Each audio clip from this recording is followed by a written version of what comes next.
was early in the 1800s when the pit bull was first bred in the United Kingdom. They had a sport which was a blood sport called bull baiting.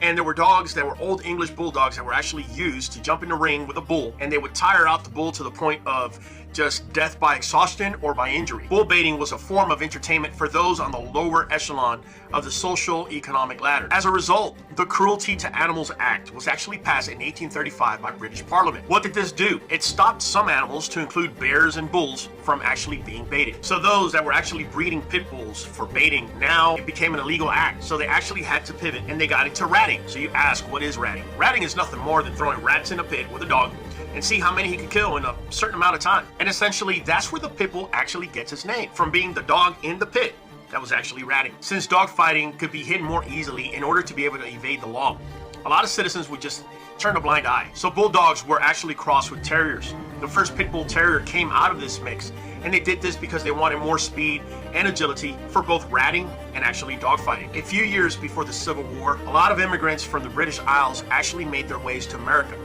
They also brought along their pit bull terriers. When they got here, they were named the American Pit Bull Terrier. That's how they got that name. Even though they were originally bred to be fighting dogs, they actually started taking on different roles when they got here to a developing nation. They were pretty much taking an all-purpose role here in America. They were responsible for herding cattle, herding sheep, guarding livestock and families against thieves and wild animals, also helping on hunts, even catching hogs. As a working dog as well as a companion dog, pit bulls were loved and regarded. Thus, this is where that mythical name came, the nanny dog, as they had a reputation to be loyal, loving, particularly with children. And soon, the American Pit Bull Terrier started getting the name of the all-purpose, all-American dog because it was friendly, brave, hardworking, worthy of respect. In World War I and World War II, pit bulls actually served as the nation's mascot. As part of wartime advertisement, the first war dogs were portrayed as brave and loyal. Most notably, there was a dog by the name of Sergeant Stubby. Yeah, Sergeant Stubby. He was the most decorated dog of World War I. He was actually the only dog that was nominated for rank and actually made sergeant during the war. So I guess if you were a private and you had a piece of bacon in your hand and he barked at you,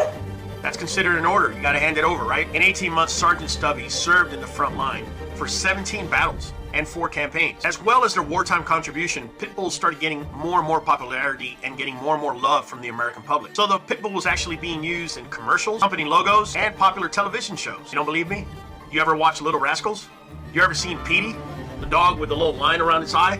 Guess what? That's a pit bull. Politicians, scholars, celebrities of the time were actually falling in love with the breed. From Helen Keller to Theodore Roosevelt, Thomas Edison, Mark Twain, Fred Astaire, Humphrey Bogart. During that time, the pit bull was actually gaining enormous popularity. After World War II, pit bulls started to be looked at more and more just like regular dogs. They weren't gaining more or less attention than any other dog out there. We don't have the most accurate historical facts right after World War II, but it is believed that there was actually some dog fighting going on. However, it was very minimal in number because Americans at the time were actually breeding the American Pit Bull Terrier more for companion rather than for protection or herding or anything else. So what changed? I'm going to tell you what changed. In 1976, Congress amended the Animal Welfare Act of 1966. Among many issues that were being addressed, dogfighting became illegal in all 50 states. And it remains a crime in all 50 states to include District of Columbia, Puerto Rico, U.S. Virgin Islands, and Guam. In addition, dogs destined to fight is also a felony offense in most states. However, there's 2 exceptions, and that's Montana and Hawaii. Now, it's illegal to fight dogs there,